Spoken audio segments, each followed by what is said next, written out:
This is a Bloomberg news. Now, what I've noticed is Bloomberg has taken the approach of kind of talking about all the negative aspects about UAE, because I think what happens is you get Gulf News, you get Khaleej Times, you get National Paper, always talking the good stuff, always talking the positive. Oh, UAE is doing very well. The market is going to rise. They are going to make profits. So many people are going to get jobs. So nobody's talking about, okay, this is the other side of the equation or the table.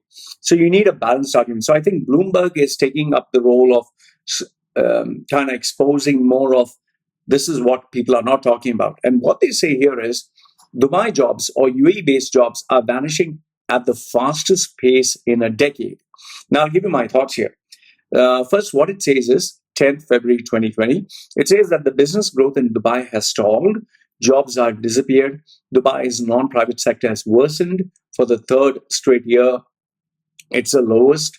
Its purchasing managers index dropped to 50.6. The sectors that have been impacted are wholesale, retail, construction. So employment is down. And Dubai's biggest banks, from Emirates, NBD, to First Abu Dhabi Bank, they have cut thousands of jobs, especially now that the viral break in China has taken place. It seems that it's going to affect transport, logistics, tourism at the first quarter at least. Now, I'll give you my thoughts. On one side, yes, I do agree that business growth is going to stop. Why? Because more people are not going to come in. More people are not going to spend money. So when you don't have more people coming in, more people spending money, why do you want to increase your overheads? You'll reduce your overheads. Okay. So in that way, growth is going to stop. Where jobs are concerned, yes, people will be losing jobs, but I've always told you, the people who will be losing jobs are the ones who are paid very good salaries, the big salary guys. So they're going to lose jobs. And at the same time, you will bring in replacements to those jobs. So you'll bring in people who can take on, let's say, for example, a manager was earning 10,000. Just give a rough figure, 10,000. And there were, let's say, two managers earning 10,000, 10,000. What they'll do is they'll bring another guy and say, a guy whose dream was to get this position, let's say manager, his dream was to get this position. They will say, okay, we'll give you an opportunity to be manager, senior manager, or some dummy title. Titles don't matter. Anyway, you can have vice president, you can have regional director, you can have managing director. Open up a company in the free zone, have just an office desk and phone, and call yourself managing director on your business card. This is what almost everyone does in the Middle East. So, fake dummy designation. So they'll give him manager, manager dash marketing, manager dash sales, manager dash anything.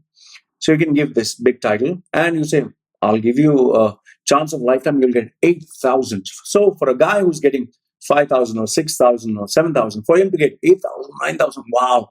And they'll give him not one person's job, but two people's responsibilities. So the company is actually saving the overheads of one person's salary for the whole year. So if 10,000 is 120,000 per year, you're saving. So if you get, let's say, 4 or 5 people, you have saved 500,000. So this is the approach companies are going to go. So yes, growth is going to stop this year, at least as far as I see it. People in big jobs will lose their jobs, but there will be new vacancies. And I'm seeing that every single day. That is where, and I know this because I prepare people's resume. I help them get jobs. I prepare them for interviews.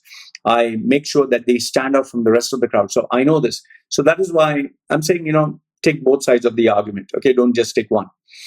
Now, in terms of job cuts and job losses, HSBC is going to cut down 35,000 jobs across the globe because their profits have dipped almost 1/3. And now it's become even worse because of the virus, the problems in China. They are scrapping $100 billion in assets, reducing their costs by $4.5 billion.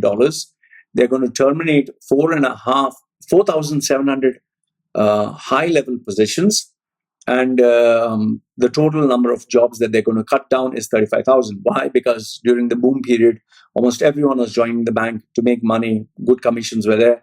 But now nobody is ready to part with their money, so they're losing money. And they need to cut down their costs. And it has increased even more with the virus problem in China. It has impacted Hong Kong. It has impacted the Asian region at least. Okay.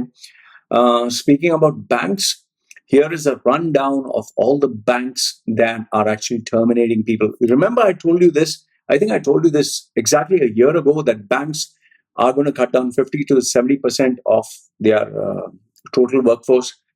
My exact prediction now is 80% of all the people in the Middle East, 80%, especially in UAE, will lose their jobs. The high-paying salaries, get ready, you will lose your jobs. And what do I back this on? The following updates. 3rd February 2020, Dubai Islamic Bank cuts down 500 jobs after the Noor acquisition.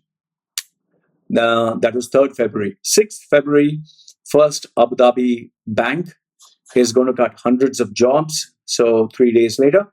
Then you have 6 days later, almost a week, Abu Dhabi Islamic Bank is going to cut down even more jobs because it has to save 500,000 dirhams because of bad, sluggish economic growth. They're going to close down branches in Egypt, Iraq, Saudi Arabia, and UK. Then if you check Bloomberg, you check first, that is gulfbusiness.com and Arabian Business. All three have reported the banks, which are ADIB, then First Abu Dhabi Bank, Emirates NBD, one of the largest. So all the banks across the board are cutting down on employees. That's why. And banking employees, if you lose your job, it's very hard, very, very hard for you to get a placement because now there is an excess of bankers unemployed in the market.